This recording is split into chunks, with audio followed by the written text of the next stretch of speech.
Revived Thoughts is a production of Revive Studios.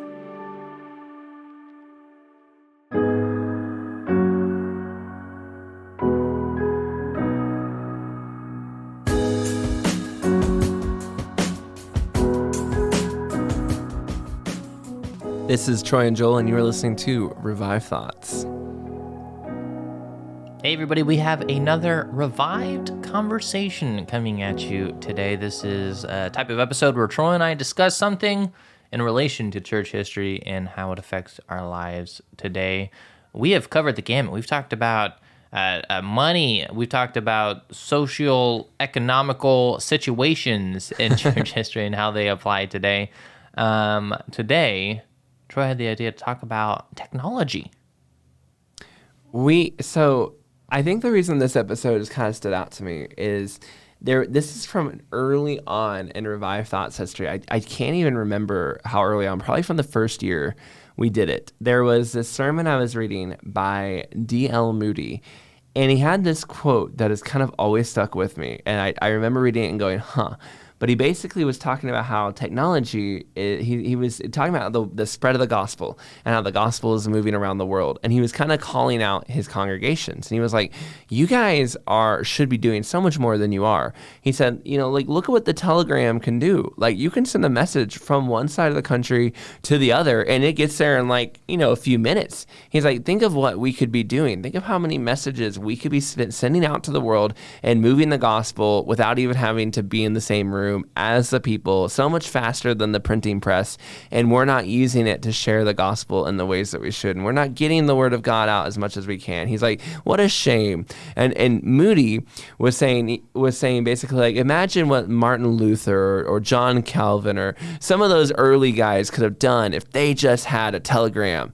And he's like, here we are with our telegrams, our great technology, and we're failing to get the gospel out. And of course, I don't know if you're feeling the same way I did, but hearing that 200 years later, I was like, reading that, I was like, whew, man, we would have really made D.L. Moody, I think, a bit disappointed if he had such high expectations for the telegram. What would he think of all the technology, that we have today, and how much these technologies could be used to share the gospel and live godly lives? And yet, I think if I'm speaking not for just only myself, hopefully, it oftentimes is not. And oftentimes these technologies are actually snares to our walks with God. And I just have always thought about that, where I'm like, wow, I even throw this question, I probably put this question on Twitter, now known as X, I guess, probably once every 2 or 3 months, but I say, like, what would Martin Luther be like on Twitter? And I'm not the first person to ask that question, but it's always fun to kind of get the responses. But just thinking about, how do we use technology? Are we using technology in a way that would really impress the world? And how are we supposed to use technology? Like, what does church history bring to bear on the way that we use these devices today? Because I actually think that, like D.L. Moody said, I think they actually do have some thoughts on how to use these things. Yeah, and I feel like we come at it in this conversation from a few different key points, because I am, some would say, pretty tech savvy. I am into that tech life. I am Joel all is being about modest. technology. Joel is way good at tech. He's tech guy. Like, he's pretty smart.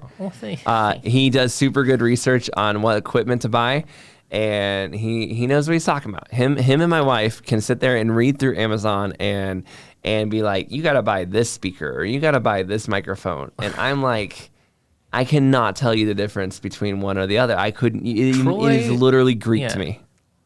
Troy he's young in body, but in spirit, he is a 89-year-old man that 1,000% is complaining about his day, where all you had to do was put the stylus on the vinyl record and have the music play. You didn't have to mess with Finally, can we get in good music, not the music the kids listen to today? Okay, I'm talking the good stuff back from those days. You went the warbly record player. I will say, like, I drive my kids crazy with this because I teach students, and I mean, I can't tell you, I look around there and I go, put your tech away. Put the laptops down, put your tablets down. You're going to get a piece of paper and you're going to write notes the old-fashioned way because you're not paying attention. And they struggle. The students cannot, like some of them can, but many of them cannot multitask, and many of them are not even trying. They're trying to play video games or something like that. Look, not trying to give you an insight into how the world of high schoolers work, especially because every once in a while they'll tell me they're listening, which is always kind of weird to think about. But yeah, Joel and I could not be probably more opposite ends of the spectrum if you like went and looked for two people who were going to have the opposite ends of the spectrum. And yet, I feel like which we say this while we're both on a podcast talking to people while we're in different countries. So, we have that going for us. And yeah, I feel like there's kind of two general approaches to discussions on technology, and they're both right in a sense. And that is, on the one side, we have new tech, like D.L. Moody said. We have these technologies. We should be using them to glorify God. How do we use all these new technologies today to get the message of the gospel out there and to reach as many as people as possible? And then there's the reverse message, which is technology is such a dangerous trap. There's so many people who are getting their lives ruined for various ways. How do we as Christians live separate from that and live a God-honoring, holy lifestyle where we show that we're different from the world by not being trapped by technology and all the technology around us? I think it has always been the same, right? I mean, we can look at today's day and age, and arguably we've had a great technology boom in the past century, and that's great. But there has always been luxuries of modern society that have been luring and distracting for everyone, for citizens. I mean, look at a lot of Paul's complaints to the Church of Corinthian and other letters. People are finding plenty of things to keep themselves from walking in step with the Spirit. That's nothing new, and I don't think nothing that could be attributed exclusively to the introduction of modern day technology. I agree. I think so. I'm sure there are people at the time at the Telegram booths going, you guys are going to get addicted to these Morse codes, and you're going to spend all your time reading them and not enough time reading good old-fashioned It's human books. nature. Yeah. Right? Although what's funny, this is actually a history prediction I saw one time where it was like 150 years ago. And it was back when they had those, what are those, like xylophone thingies where like you would record your voice. Is that what they were called? What are they called? Those the phonographs, those phonograph thingies. I still don't know what you're talking about, but keep going. The old thing where it would record your voice on like a disc, and that old thingamajig, which I should know because in my spirit, that's probably the kind of stuff I would have liked. There was this. I remember this guy was basically writing down like, if we let them record our voices in the phonographs, we should destroy the technology, burn the blueprints, get rid of them, because if we do that now, think about it. In the future, people could put giant phonographs behind walls and record everything you say, and you could be recorded and you wouldn't even know it. And on the one hand, that sounds absolutely ridiculous. Like, why would we put these giant recording devices behind walls? And then yet on the other side of it, isn't that exactly the world we live in now? Where how many times do you walk into a store? How many times are you on camera a day and you don't even know it, right? Like, I mean, you're constantly being filmed and recorded. Your voice is probably heard on other people's stuff all the time, and you don't even think about it, right? Like the world that guy feared of giant phonographs recording you through a wall was nothing compared to the actual world we live in, and we really don't think about it. So there's this one side of it where like there's always a warning with technology that this technology could go bad, and on the other side of it, you can't stop it. Like technology is very much like Thanos from Iron Man. It just feels very inevitable. Like every time people scream, "Stop! Don't do that anymore," it always gets worse, right? When people created the atomic bomb, they were like, this is the worst thing ever. We shouldn't do it. And 5 minutes later, we created a much stronger version of it called the hydrogen bomb, right? Like, I mean, technology has this inevitability, kind of unlike almost anything else, where the more it feels like we try to rein it in, the more it just continues to spread and spread. Now, one positive side that I see in church history that doesn't get talked about a lot, but having listened to every episode of Martyrs and Missionaries, this one really stands out to me. Travel is so different now because of technology. I fly to Indonesia. I just flew back this summer. It's a long trip. I don't like making it. It's several days of traveling on an airplane. and layovers and all that nonsense. But boy, it is a lot faster than it used to be, right? In the 1800s with the best ships, that was a 3 to 5 month traveling, and that was with the best, fastest ships. And 200 years before that, why weren't there many missionaries to Indonesia? Because nobody could get there. Nobody could even get there alive. Technology in the traveling world has connected us in ways that would blow our minds. When I think of like Hudson Taylor or John G. Paton or some of these great missionaries of the past, William Carey, if they could travel at the speeds that we do, if they could just hop on a plane and go to another continent and be there in like 36 hours or 24 hours, they would be so amazed that we live with that technology every day and that we don't just thank God for it constantly, I think.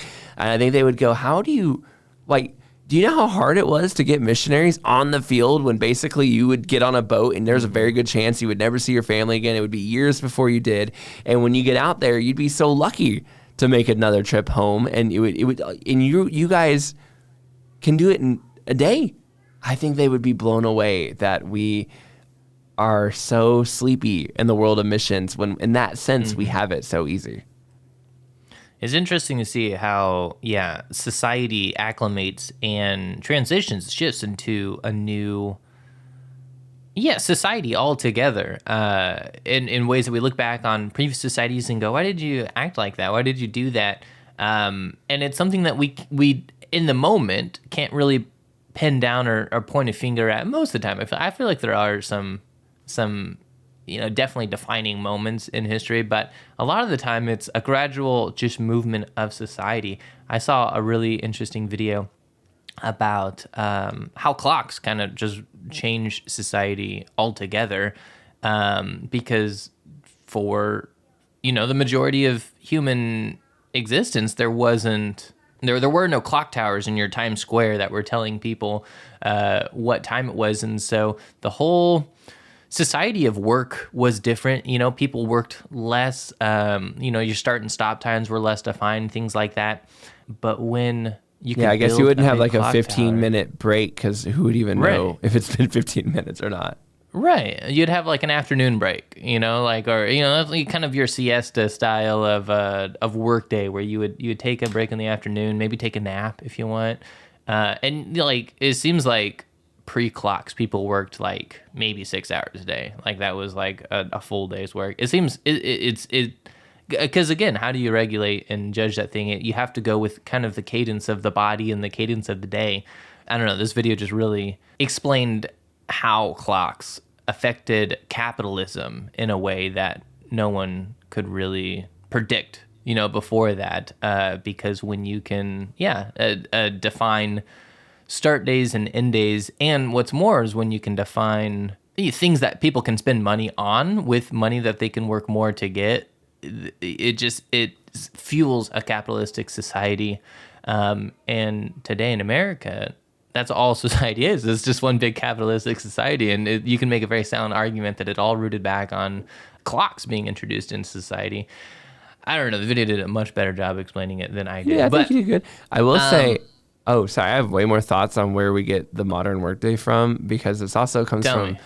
It actually also comes from manager theory. So in the late 1800s, this basically idea that you could order society, and these scientists basically tried to apply that to how, like, if you can order animals and you can order the cells, why couldn't you order humans? And so they blended this idea of management society, where basically these guys, and you can go look it up, like look at management theory. By the way, one of the biggest proponents of management theory, who loved it so much he invited the founder of it to Italy to speak, was Mussolini. So, I mean, this thing had a huge impact on the world, this management theory. And this guy basically created this idea, like, if we put people into this place and they watch your hours and consult you, we can build a workday that will like control the workers, and we can get the most output out of it. It's a crazy thing, management theory, and it kind of goes under the radar, but so much of the world that we live in today was based on these scientists turning around and going, we think we can get humans to work at like a maximum output level. And they would go consult factories, consult businesses, say, hey, if you do this, your factory will be better.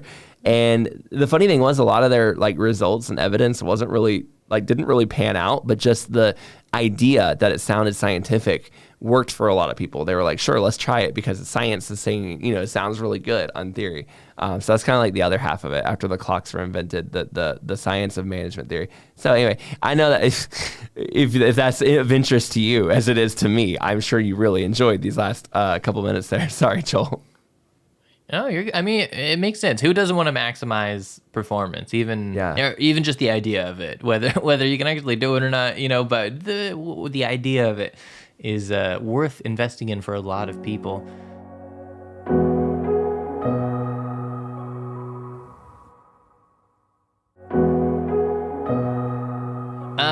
One piece of technology that I can think of that changed the course of church history forever. A little machine you might have heard of called the printing press.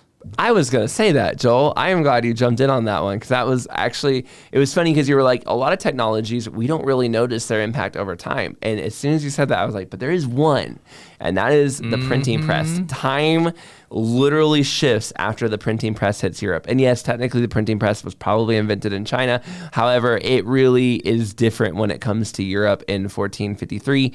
And there is just a difference in the world when you can read something and you can mass produce that item that you're reading. And we're right now talking about this in the month of October. And of course, the month of October always strikes the mind of Protestants, reminds us all of what Martin Luther did on October 31st. If you don't know, a lot of people celebrate that as kind of Reformation Day, or remembering of Martin Luther nailing the 95 Theses and kind of starting this whole thing. It has been pointed out by many people, would that have actually changed the course of history without the printing press? Because somebody took those 95 Theses, took them to the printing press, and started making mass copies of them. And mass copies of them back then is probably like, maybe at most like 100 a day, but that was enough, right? That got the message rolling on out there, and people were paying, a penny to read Luther's 95 Theses. If you had to take each of those theses by hand and write them down, his message very likely would not have spread.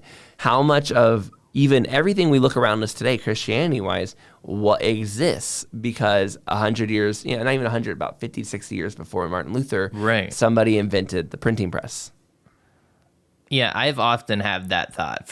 From a purely sociological viewpoint, obviously, when the Holy Spirit's at work, crazy things happen, but from a purely societal viewpoint, I don't think the Great Reformation happens if the printing press did not exist in that era. Like, that is because we see other pre-Reformation attempts pre-printing press that didn't take hold, and I think that's a huge factor about that. Communication is such a huge facet to what happened with the Great Reformation. Yeah, and you just look at how much writing and reading, if you look at the Reformers, how much they did. Martin Luther, I think somebody said to just read all of his words for 10 hours a day, just that he wrote down. I believe it was Brian Wolfmueller who said that if you did that every day for 10 hours a day, it would take you 10 years to read everything he wrote down. I don't know if that's true, can't verify it myself, but still, that's a lot of writing. Obviously, you'll never get it done.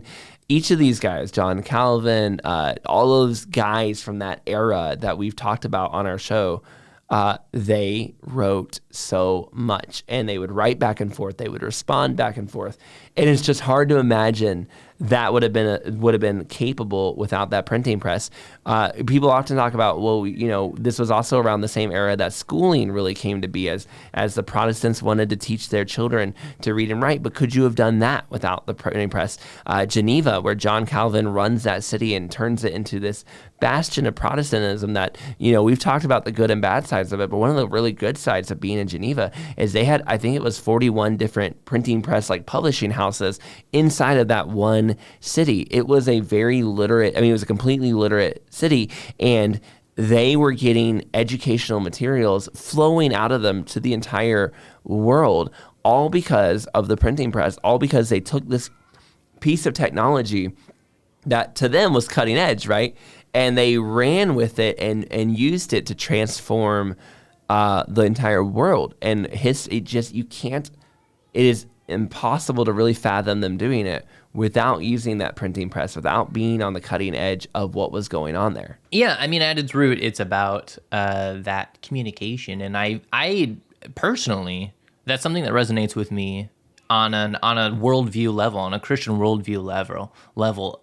God's desire to communicate with us, that we see throughout the prophets, that we see throughout the scriptures that He provided for us, that we see through the embodiment of Him in His Son Jesus. Like, that is things that I take personally in a good way. Like, God really went out of His way to communicate to us, and that charge to communicate what He has communicated to us to others is one that again resonates with me in a deep way. My wife and I work as missionary videographers, so we travel all around the world and we document how God is working around the world. We make videos communicating, what needs still exist around the world, and it's born from that same idea that we want to show people what God is doing. We want to show people people that still need to hear the gospel, needs that still exist. And we can do that in today's day and age in a way that we could never do that in the past. I mean, there were people that did things like this, but even 20 years ago, I mean, the way technology has progressed to where, I mean, the camera that's in your cell phone today, I couldn't have dreamt of working with 20 years ago. And now I can take a backpack with me that has 8K cameras in it and capture people and interactions and stories in a way that people 40 years ago couldn't have dreamt of, because they would have had to haul giant film magazines around, expensive film magazines. It's become so compact and so affordable to communicate on a visual level, on a very personal level, in the ways that society has never seen before. And I see that as a great tool and something that's, the Lord can use to work in the hearts of people. And that's something that gets me really excited. But it makes me really, I feel privileged to be alive and doing this in this era, because if I had the same burden again 50 years ago, I don't know what I would do. It would take an army of people. It would take several suitcase luggage, things. It would take more money than I don't know how we would ever be able to raise. And today it's relatively easier and more affordable to do the exact same thing that would have been very challenging to do back then. So it's neat to see how technology has enabled us to tell stories about how God is working in that same way that, the printing press helped communicate. It's a vital part to our workflow. And again, almost on a Christian worldview level, I find it a duty, a charge, a calling to be good stewards of technology, to use them to communicate what God has told us to communicate. If I can kind of steer us in the opposite directions, where my old man side hits it. Technology Light it all on fire, Troy. Thank you. You just made such an inspirational usage of it. And now I've got to come back on the other side because I think you're completely correct. But we would not be doing our audience service if we did not also point out that technology is also a huge pitfall. And I know I'm saying that so ironically, as I'm recording this on a podcast that 20 years ago, this technology was barely a thing, and people barely, the idea, I don't even know if the word podcast had hardly even been invented yet. I think there's a story, we talked about it when we did our episode on St. Nicholas, super good episode, you should go check it out. And I don't say super good because I think we're super amazing, but I love the shows that we've done. I love the research and the history. Like, I love the stories that we've been able to tell. I think they're super interesting. I love what we put out. I love what Revived Thoughts gets to do. And when the St. Nicholas episode happened, we talked about how when they started sending like Merry Christmas cards, it was partially because Britain had basically made it a penny. 1 penny could get you a card sent to anyone.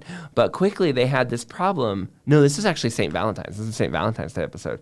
And they had this problem where people started sending hate mail to each other. They would send because you could do it for 1 penny, you could anonymously send these horrible, horrible cards to people on Valentine's Day that were just vulgar, mean, cruel. And it was just amazing to me how quickly humans got this new piece of technology, got this advancement, and instantly turned it into something nasty.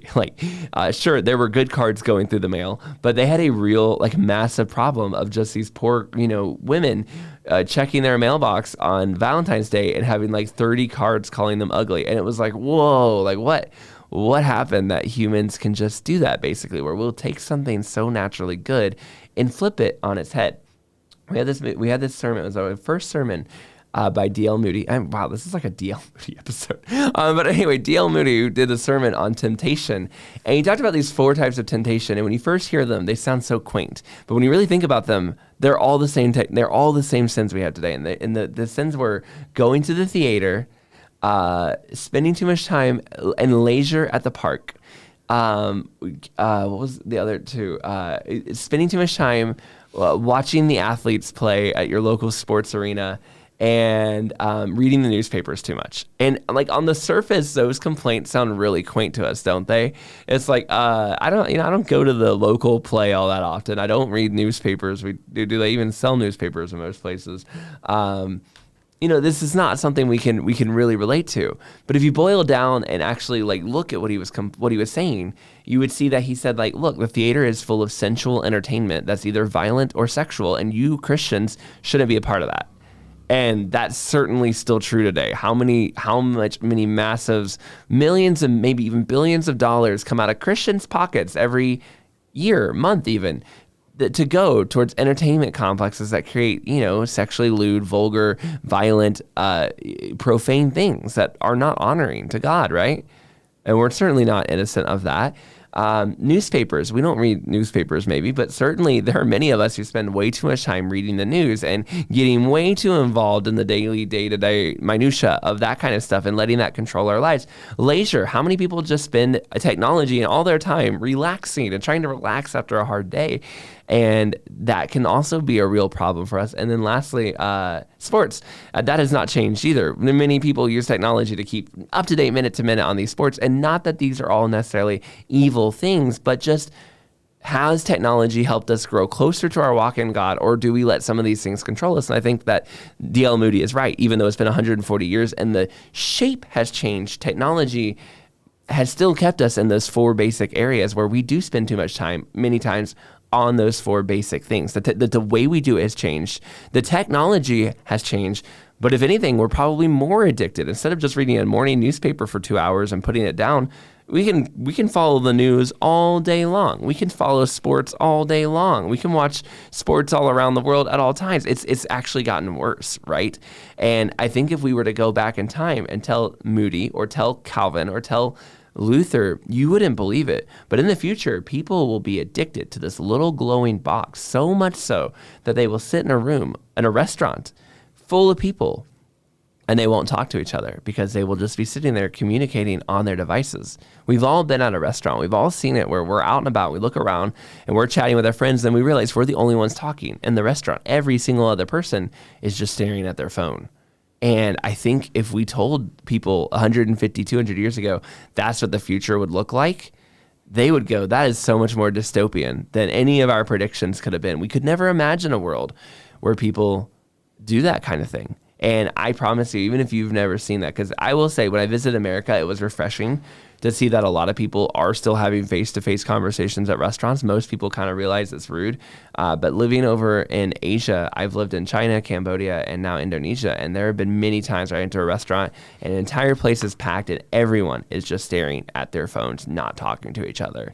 And it's a little unnerving and it's a little sad. And it's just, I don't know. It's just something I feel like with addictions to pornography or addictions to video games or addictions to just being online, people selling their body, their physical selves, just the way we use technology. It is such an amazing thing that can glorify God, but it is also so dangerous if we just look at it as a good thing, because there are many, many people whose children or whose own spouses or whose parents even have been just absolutely wrecked by the way technology has been used. And I go back to that D.L. Moody sermon and go, I think in a lot of ways he nailed it. Like, these are the 4 temptations that we still are dealing with. People are still obsessed with those same 4 things. Just the way to get to it is easier now than ever before. Yeah, I mean, we're definitely in the peak, the renaissance of personal technology in that sense. But I do think it'll even out eventually. We will reach an equilibrium at time. We often talk about society having this pendulum effect over the course of hundreds of years where it'll swing in one direction pretty severely and then it'll normalize and then it'll swing back in the other direction pretty severely. Having a personal computer in your pocket is a new phenomenon, and people are very excited about it. And I totally get the pull and allure that it has. I fully expect, 100 years from now, there to be a person-to-person movement, where there will be a more non-materialistic, monastic movement that'll sweep over the world where people will react to what is happening to society now in a way that will bring it back into an equilibrium, maybe swing back the other direction before it comes back again. But it is the same story of history in general. I feel like in 1st, 2nd, 3rd century Rome, people coming to just think of like the industrialization of cities, plumbing. You're getting running water.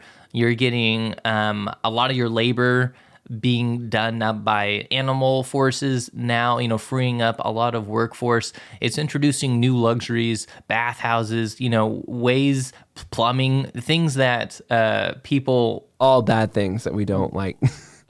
Well, things that could introduce concepts like slothfulness, in a life or something like that. When you have a theater, down the road where you can see performances, when you don't have to work because you have your animal turning a wheat stone or something like that, it frees you up to get up to no good or to be more selfish with your time and things like that. It's something that people have always interacted with, and it's something that always comes back to, how a person manages their time.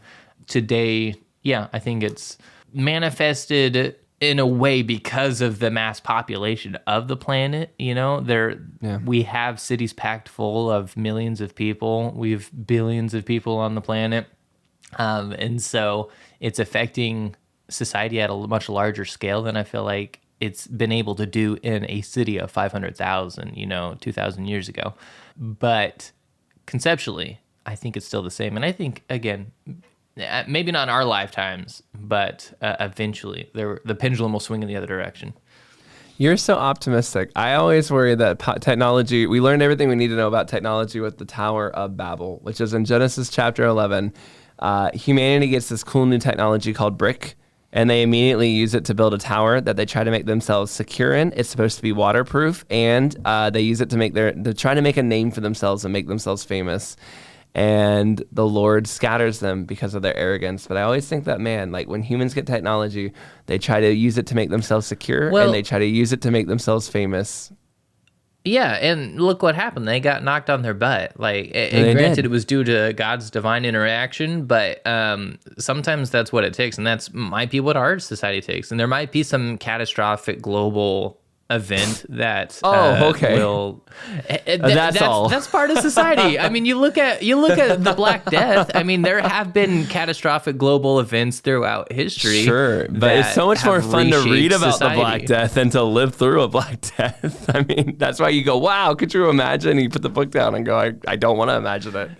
I'm sure there's plenty of catastrophe ahead. Hopefully, actually, if we can, we actually haven't mentioned this, and I don't want this episode to go on forever. I have a positive thought to leave everybody on, or at least kind of an application. Maybe it's my teachery pastoral side. I got an application, but you know what? You want to talk about a massive problem of technology we didn't even get to is the way technology is used directly for evil. I mean, there are places like an entire country called China where they have a massive social surveillance system. There's 700 million cameras in that country, one camera for every 2 people, and they have a social credit score for all of their citizens. Their people are constantly being watched and graded based on how they live their lives, and it affects everything from what they can do, whether they can travel, what they can purchase, etc. I mean, we're talking about how technology is mostly used kind of in the West, but as somebody who's lived in the communist nation, it is certainly being used in the world to keep people under control. And as somebody who also has a foot in the third world, living as I have in different countries there, technology is fastly changing the way even societies that are. It's kind of weird because out here I see technology and I can order food on my phone and it shows up with a motorcycler bringing it to me. On the one hand, it's like, wow, technology is here, and on the other hand, it's not super uncommon to see like an ox pushing farm food through a village not too far from here either, and it's just like. You're really, and see older people still gathering their rice by hand. And so you really can see how the world has sped up and the world is still the same. It's really odd and an interesting thing to see what parts of technology have struck the world. And yet that same person who's gathering rice with their hands also has a smartphone. And it's just a weird dichotomy of the world that we live in today, how technology doesn't just affect this one side of the world. Today, it affects everybody all at once. When they invented the muskets and started using them in Europe, it didn't really change life that much for people in the middle of Africa, and it wouldn't change life for them for a very long time, right? It took a while before that technology reached their doorstep. It took a while before it reached the people. Now, it had a huge effect when it got to the people in South America, but it took a while for it to get there. Now a phone is invented that we all thought was high technology 12 years ago, and the whole world's using it. The whole world is using it at the same time, and that is just... It's just wild how that aspect of things have changed. It's being used for good. And, we're using it right now, hopefully to edify God's name and to put podcasts and technology and resources out there that are good. But there are people out there using these same things for massive evil that people couldn't have dreamed of. And again, it's just this thing that you cannot stop it on the one hand, but you also need to be aware that in your own personal life, it can be a real danger or real blessing. Now, my application, my walk away. You're listening to this episode. You go, okay, you guys have talked about it. It can be good. It can be bad. What do I do? In your own, I think about the pamphleteers in the 1800s, especially. These guys had these knowledge. They finally printing press had gotten going, and it got to the point where like people could do their own printing in their own house. Like, it wasn't hit Control P and print. Like, it would take hours to kind of like get it to work, but you could make your own pamphlets pretty cheaply on your own. And J.C. Ryle specifically spent like 10 years making pamphlets and getting pamphlets ready with his sermons. Nobody was reading them. Nobody cared about J.C. Ryle, but he was getting his stuff ready. And these people were getting, the little pamphlets you hand out, the tracts. They were creating tracts. They weren't going around the world with these things. These weren't, going viral, but they were creating them in their own hometowns, and they were affecting the people day to day. And Hudson Taylor, someone passed a tract to him, and he became a Christian, and that completely changed all of world history, and especially that in Asia. We can't control the fact that technology will be used by evil dictators. We can't control the fact that technology is this massive thing that it can cause great pain. But you can control the technology you're using. You might not be able to go viral. You may not be the next world speaker, preacher, teacher that affects the world, but you can use what God has given you, the blessings that God has given you, your social media profiles, your time online to glorify God. Now, that's not an excuse to go spend all day online and not spend time with your family or the people around you. Those are the people that should definitely take priority. But when you are online, how are you affecting? Are you just a reader? Are you just an observer? Are you putting nothing out there? Because I worry that if I put nothing out there, I'll be like the servant who was given the coin. And what did you do? Well, I buried it in the ground. You have this technology that D.L. Moody could only dream of, right? And you just bury it. You don't do anything. You don't even engage the conversations. You don't even put posts out there. You don't share anything. Nobody knows you exist.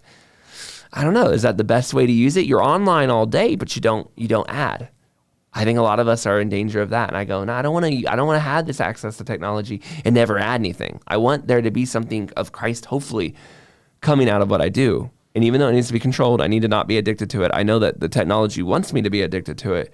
At the same time, we can reach audiences and we can reach people, and we can certainly reach the people in our own lives when they add us on social media, they engage with us, and we can share Christ. And like those pamphleteers or like those tract guys, we can't affect everybody, but let our messages go out to the people in our circle. And if all the Christians right now just switched their on mode and said, with our social media, with our presences online alone, not even talking about all the other technology like cameras and everything else we could use, but if we just used what we have on our social medias, if we just turn all of them into beacons for Christ, and we share good resources, we share good YouTube channels, we share good people, and we share good quotes, and we get engaged, I think we could see a lot of good really come from that.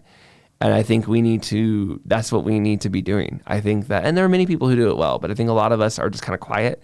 We just don't do a lot. And I think that's something we need to work on changing, is using that small sphere of influence and making it as much a positive. If you are on social media, one of the things I did early on with Revive Thoughts, I started following a bunch of Christian pages, all different types, speakers, meme makers, all kinds of things out there. And it actually really, really blessed me. And my social media time went from a time of just watching what my friends from high school were doing or something like that, to really learning a lot of information, reading stuff I'd never read before, and seeing debates and things play out. And it was actually really, really positive. And even just a lot more Bible verses in my feed than it was before. And so I always recommend people do that. You have a social media, almost all of you probably do, because you found us probably through Twitter or something like that. Go use it to glorify God. And when God says, how did you use this amazing piece of technology that a man like Martin Luther could never dream of? You can say, I shared Bible verses. I tried to be an encouragement. I didn't always do it perfect. And I think that would be a really good thing. If all of us did that together, I think that would make a real impact on the world. Alrighty, I think that is a great way to button up this revived conversation. Do you have thoughts about technology? Is there something that we missed that you really want us to chime in on? Or do you have suggestions for future revived conversation topics? Email is in the description of this podcast, revivethoughts@gmail.com. Give us an email. We'd love to hear from you. We'd love to take your suggestions and talk about them. So thank you, dear listener, for being a part of Troy and I's rambles. Hopefully it wasn't too bad. This has been a fun episode, one I've been thinking about. All right, if you enjoyed this episode, we also hope that you will share it with other people. Tell other people about what you were listening to and say, hey, check out this Revived Thoughts episode. Maybe you'd say, hey, what do you think? Are these guys right? Is this wrong? Do you know these stories? Did they mention D.L. Moody too much in one episode? Probably. But feel free to send that around and ask your friends using technology, right? We're not going to be able to send that via a letter. So send that out there. All right. This is Troy and Joel, and this is Revive Thoughts.